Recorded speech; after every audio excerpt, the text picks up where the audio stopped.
Olá, queridos alunos e alunas, eu sou a professora Leane Holanda, estou aqui para comentar com vocês as questões de Direito Administrativo do 38º Exame da Ordem.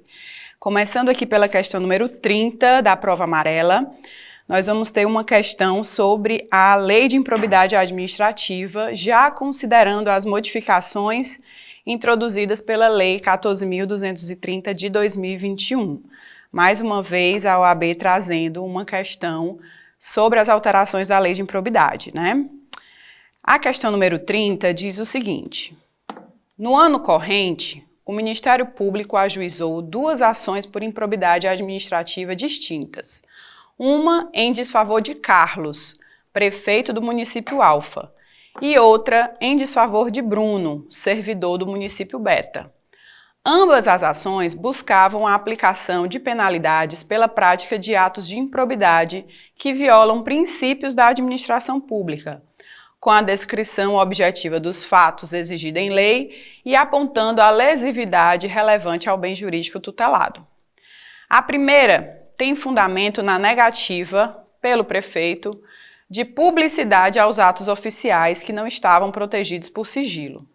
A segunda ação foi proposta porque Bruno nomeou sua esposa para cargo administrativo em comissão a ele subordinado, na qual ela vinha laborando com afinco. Diante dessa situação hipotética, considerando a atual redação da Lei 8.429 de 92, assinale a afirmativa correta. Então, turma, a questão ela vai abordar a Lei de Improbidade Administrativa, considerando a redação atual, né, como a questão coloca aqui no final do enunciado, para que os alunos interpretem os itens e assinalem a alternativa correta com base já nas novas regras sobre improbidade administrativa. O enunciado vai trazer duas situações, né? A situação de Carlos, que é prefeito do município Alfa, que negou a publicidade de atos oficiais, e a situação de Bruno, que é servidor do município Beta e nomeou a esposa para o cargo administrativo em comissão, a ele subordinado. A questão vai tratar também, pessoal, da configuração da improbidade por violação de princípio administrativo, que está lá disposto no artigo 11 da Lei de Improbidade, e que com a alteração da Lei 14.230 passou a considerar o dolo como elemento necessário para a configuração da improbidade. Além disso, no artigo 11, parágrafo 1º, nós temos que, nos termos da Convenção das Nações Unidas contra a Corrupção, somente haverá improbidade nos termos do artigo 11, ou seja, por violação de princípio administrativo, quando for comprovado na conduta funcional do agente público o fim de obter proveito ou benefício indevido para si ou para outra pessoa ou entidade. Então, nós temos como requisito para a configuração da improbidade nos termos do artigo 11 a necessidade da presença do dolo e da conduta funcional com a finalidade de obter proveito ou benefício para si ou para outra pessoa, né? Então, analisando aqui os itens e diante desse contexto, né, da nova lei de improbidade, vamos avaliar o item correto. O item A vai dizer o seguinte: revela-se pertinente o ajuizamento de ambas as ações, sendo imprescindível em cada caso a demonstração de dolo, bem como que a conduta funcional de cada agente público tinha o fim de obter proveito ou benefício indevido para si ou para outra pessoa ou entidade. Então, essa questão aqui, o item A, é o item correto. O item está trazendo os elementos necessários para a configuração da improbidade do artigo 11, que é a improbidade por violação a princípio administrativo, porque trouxe, né, na sua redação, a presença do dolo e da finalidade de obter proveito ou benefício indevido para si ou para outra pessoa.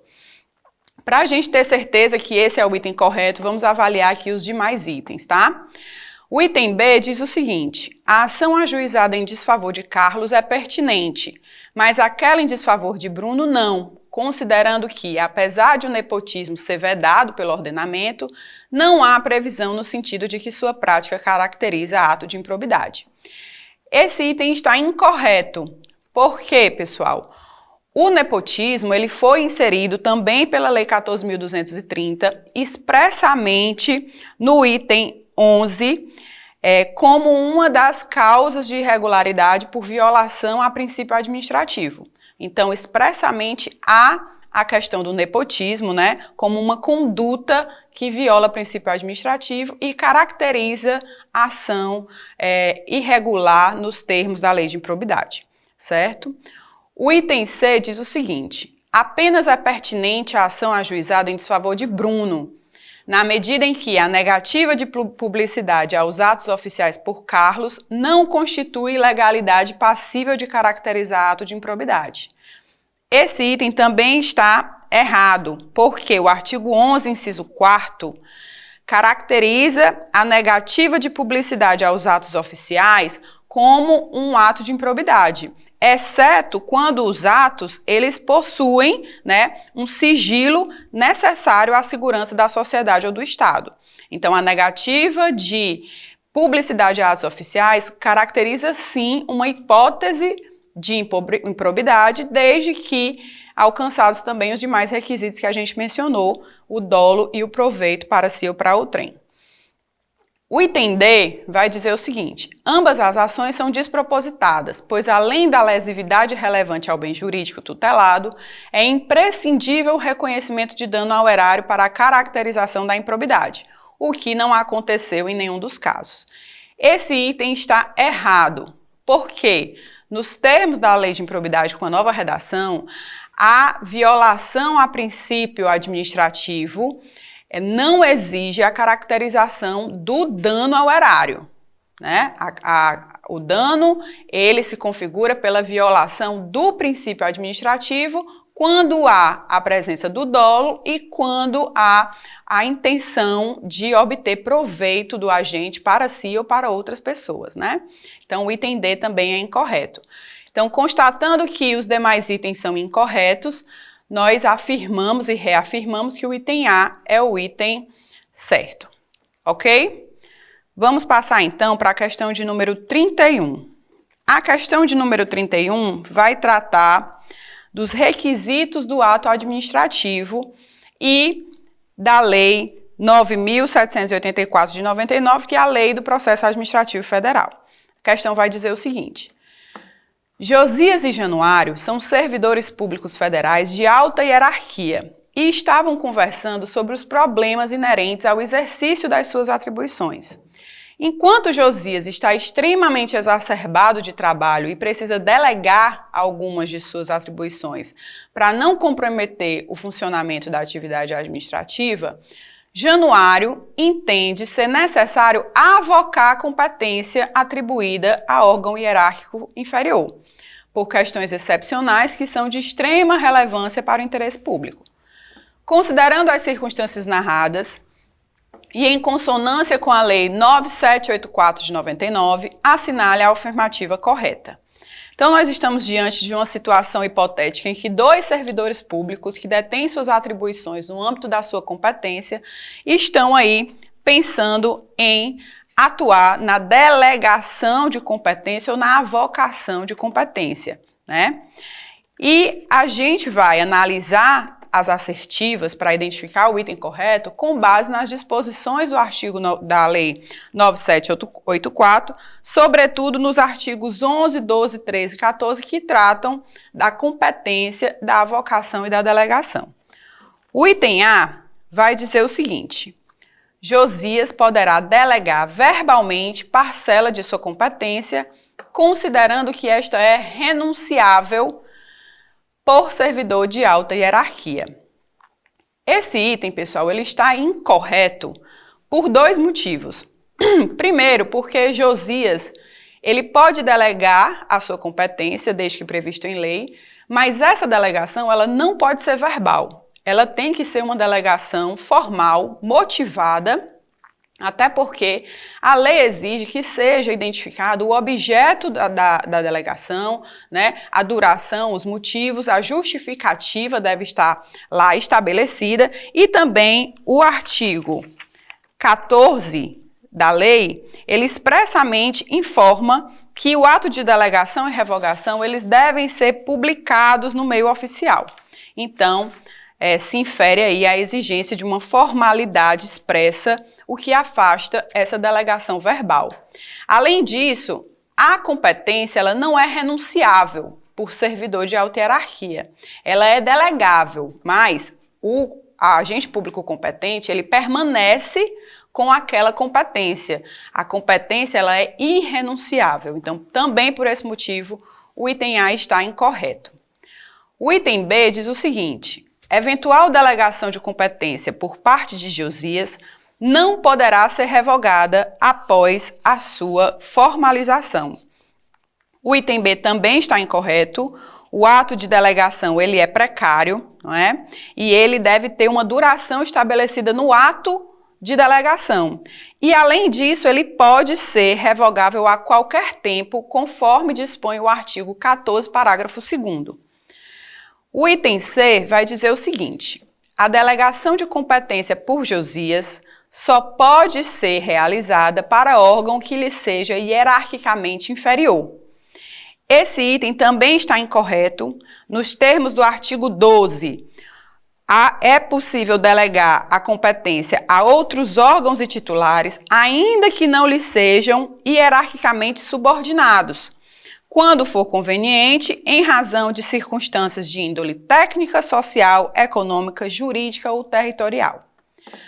O item D vai dizer o seguinte: a avocação temporária de competência por Januário será permitida em caráter excepcional e por motivos relevantes devidamente justificados.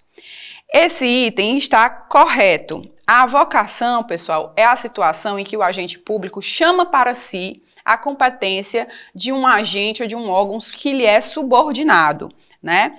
Essa avocação, ela é excepcional, temporária e só é possível diante de motivos devidamente justificados, conforme o disposto no artigo 15 da lei, também da lei 9784.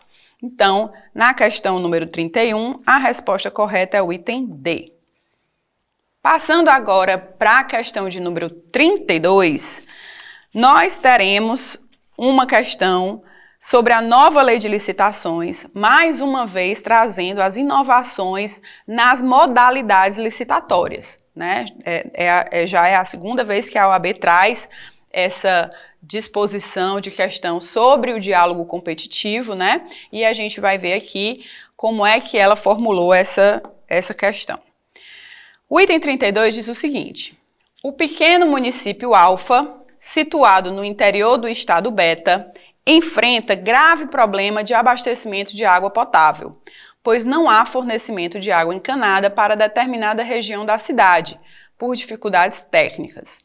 Visando a resolução para a questão, juntamente com a iniciativa privada, o município Alfa pretende, mediante licitação, contratar objeto que envolva inovação tecnológica ou técnica. Então, olhando aí, observando bem esses elementos que a questão está trazendo, né?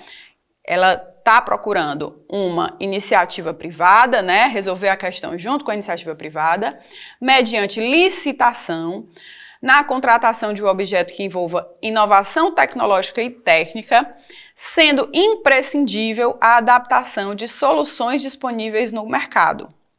Atualmente, verifica-se a impossibilidade de as especificidades técnicas serem definidas com precisão suficiente pela administração, razão pela qual é preciso o prévio debate com o setor privado. Então, a questão aqui já enuncia a necessidade do prévio debate com o setor privado. Isso daqui já dá a dica do quê, pessoal? Da modalidade do diálogo competitivo, não é isso?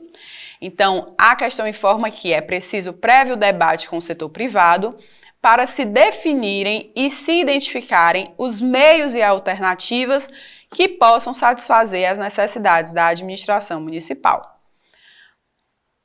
Ao tomar conhecimento de que o município Alfa pretende realizar licitação nas condições narradas, com o intuito de desenvolver uma ou mais alternativas capazes de atender às necessidades da forma mais adequada, dada a complexidade da questão local, a sociedade empresarial Delta se interessou em participar do certame. Como advogado da sociedade empresária, você informou à diretoria que, de acordo com a nova lei de licitações, a modalidade de licitação mais adequada, diante da realidade fática descrita, é: o item A vai tratar da concorrência, o item B do leilão, o item C do concurso e o item D do diálogo competitivo. Pessoal, o enunciado da questão traz os requisitos essenciais para a configuração da modalidade do diálogo competitivo. O diálogo competitivo é a modalidade de licitação para a contratação de obras, serviços e compras, em que a administração realiza diálogos prévios com o setor privado, com os licitantes, para selecionar, mediante critérios objetivos, a alternativa capaz de atender às suas necessidades. Então, essa modalidade ela tem alguns requisitos estabelecidos lá no artigo 32 da nova lei de licitações. E um deles é o seguinte, no inciso 1º, vise a contratação de objeto que envolva as seguintes condições: inovação tecnológica ou técnica, impossibilidade do órgão ter sua necessidade satisfeita sem adaptação de soluções disponíveis no mercado. Isso aqui está dito aqui na questão, né? A questão enuncia que é uma necessidade que envolve inovação técnica ou tecnológica. Ela fala que é imprescindível a adaptação de soluções disponíveis no mercado, né? E ela vai tratar também da impossibilidade de as especificações serem definidas com precisão suficiente pela administração. Então, é um cenário que desponta a necessidade de se aplicar a modalidade licitatória do diálogo competitivo. O diálogo competitivo vai permitir que a administração pública, que ainda não sabe, ainda não tem condições de especificar qual é a necessidade ou qual o produto que vai atender a necessidade, ela vai chamar os licitantes para participarem de um diálogo, de uma conversa, de uma negociação, de uma apresentação de produtos e avaliação de soluções no mercado para poder identificar qual é a solução que melhor se adequa e aí partir para o segundo momento do diálogo, que é a fase competitiva. Então, nesse caso, a questão trouxe todos os elementos configuradores da modalidade de diálogo competitivo e a resposta correta é o item D. Certo? Passando agora para a questão de número 33, nós vamos ter aqui uma questão sobre a intervenção do Estado na propriedade privada. O item vai dizer o seguinte: o município Alfa, observadas as cautelas legais, instituiu servidão administrativa sobre o imóvel da propriedade de Gabriel. Então, a questão já enuncia qual é a modalidade de intervenção que ela está tratando, né? A servidão administrativa, com a finalidade de instalar postes e fios de energia elétrica com o escopo de regularizar o serviço de iluminação pública na localidade. Diante das circunstâncias do caso concreto, em especial pelo grande espaço cuja utilização é necessária para a manutenção dos equipamentos instalados, verifica-se de forma incontroversa que Gabriel sofreu efetivo dano no seu direito de propriedade. Para melhor compreender o regime jurídico próprio dessa modalidade de intervenção do Estado na propriedade e ficar ciente dos seus direitos e obrigações, em especial em matéria de indenização, Gabriel contratou você como advogado. No caso em tela, atento às normas de regência, você orientou o seu cliente no sentido de que a servidão administrativa instituída pelo município Alfa, a. enseja o pagamento de indenização, se houver dano comprovado, b. ocorre com prazo determinado, podendo ser prorrogado com indenização, c. ostenta a natureza de direito pessoal, que prescinde do registro no cartório, e D, tem pressuposto a necessidade ou utilidade pública ou por interesse social e deve ocorrer mediante justa e prévia indenização em dinheiro. Turma, a questão de número 33 vai trazer a ideia, né, a noção da servidão administrativa.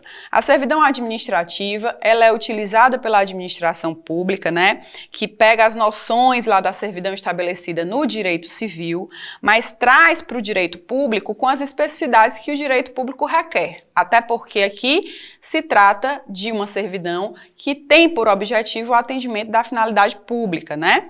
Mas mesmo assim, a servidão não vai perder a sua natureza e a sua característica de direito real. A servidão é um direito real instituída sobre uma coisa em favor, né, de um serviço ou de um bem público. Tá? Então, a servidão pública ela é muito utilizada nesses casos de utilização do imóvel particular para passagem de cabos, instalação de fiação elétrica, né?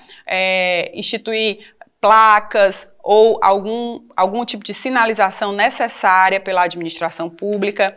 E a servidão ela vai implicar em indenização somente nos casos em que ficar realmente comprovado um dano para o dono da propriedade, ou seja, um dano decorrente de uma limitação que afete o uso da propriedade pelo particular.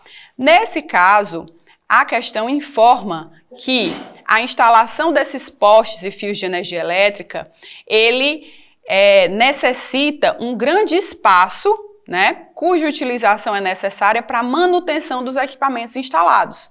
Então, o Gabriel ele vai ter uma restrição na sua utilização do terreno, porque, nesse caso, vai ser necessária a utilização de um grande espaço do terreno. E isso, obviamente, vai trazer um prejuízo na utilização da propriedade pelo Gabriel.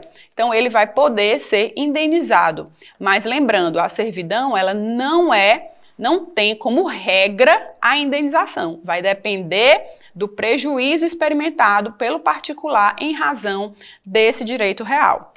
Então, o item correto aqui, pessoal, será o item A, que traz a assertiva que fala o seguinte: enseja o pagamento de indenização se houver dano comprovado, que é a hipótese da servidão administrativa.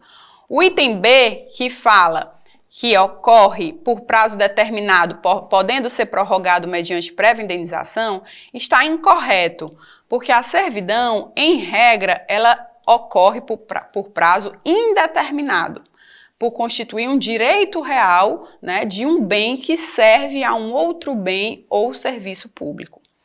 O item C diz que essa servidão ostenta a natureza de direito pessoal da administração pública. Já está incorreto, né, por aí mesmo, porque a servidão, como nós já falamos, é um direito real. E o item C também vai dizer que prescinde de registro no cartório de imóveis, que também está incorreto, já que é necessário o registro e a indenização ocorre se houver prejuízo. E o item D vai dizer que tem por pressuposto a necessidade ou utilidade pública e deve ocorrer mediante justa e prévia indenização em dinheiro, e está incorreto porque essa indenização ela somente ocorre quando há efetivamente um prejuízo ao particular proprietário do imóvel.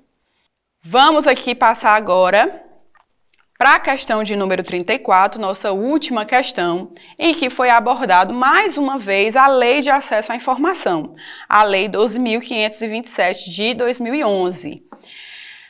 A questão número 34 vai dizer o seguinte: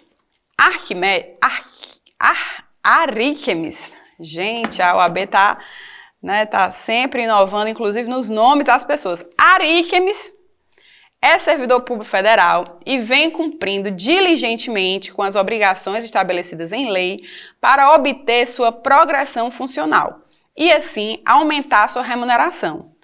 Os critérios, para tanto, estão estabelecidos em lei, são de caráter objetivo, mediante pontuação a ser adquirida pelo servidor, sendo certo que o provimento derivado em questão é ato vinculado. Então vejamos, pessoal, além da Lei de Acesso à Informação, né, a questão ela traz também a noção de requisitos de acesso à promoção, né, do servidor público e a questão do caráter vinculado ou discricionário do ato administrativo. Então ela vai dizer: o mencionado servidor acredita ter cumprido todos os requisitos estabelecidos na aludida lei, mas foi surpreendido com o indeferimento de sua progressão, sob o fundamento de que não alcançou a pontuação necessária. Em razão disso, com fulcro na Lei 2.527 de 2011, Aríquemes pleiteou acesso às informações que levaram a tal conclusão da administração, que considera flagrantemente equivocada. Contudo, o fornecimento dos dados foi negado, sob o fundamento de que não há interesse público na respectiva divulgação. Diante dessa situação hipotética, assinale a alternativa correta. Então aqui, turma, nós temos uma situação de um servidor público federal que está pleiteando uma progressão na carreira, ou seja, uma promoção, né? E essa promoção, essa progressão, ela é estabelecida com base em critérios objetivos, né? Uma pontuação e que constitui um ato vinculado, ou seja, uma vez atendida aquela pontuação, a administração pública não tem discricionariedade de conceder ou não a progressão. Ela deve conceder, porque é um ato que estabelece todos os seus requisitos para a concessão do direito ao servidor. Então, ele acredita ter cumprido todos esses requisitos, mas a administração pública indeferiu sua progressão sob o argumento de que ele não teria alcançado essa pontuação exigida, né? Ele pediu, com base na Lei de Acesso à Informação, a disponibilização dos dados, né, que conduziriam a esse entendimento da administração de que ele não teria direito à progressão. Mas esses dados foi negado. Então, a questão vai trazer aqui algumas assertivas que nós devemos analisar sob a ótica do ato vinculado, né, do dever da administração pública de atender à lei e fazer o que a lei determina, sobretudo observando o princípio da legalidade, quando a lei traz todos os requisitos estabelecidos para aquele ato administrativo e não há discricionariedade da administração de fazer ou não fazer, e também observando, né, as regras da Lei de Acesso à Informação. O item A vai dizer o seguinte: o preenchimento dos requisitos previstos em lei não confere a Aríquemes o direito subjetivo à progressão almejada. Esse item, turma, está incorreto.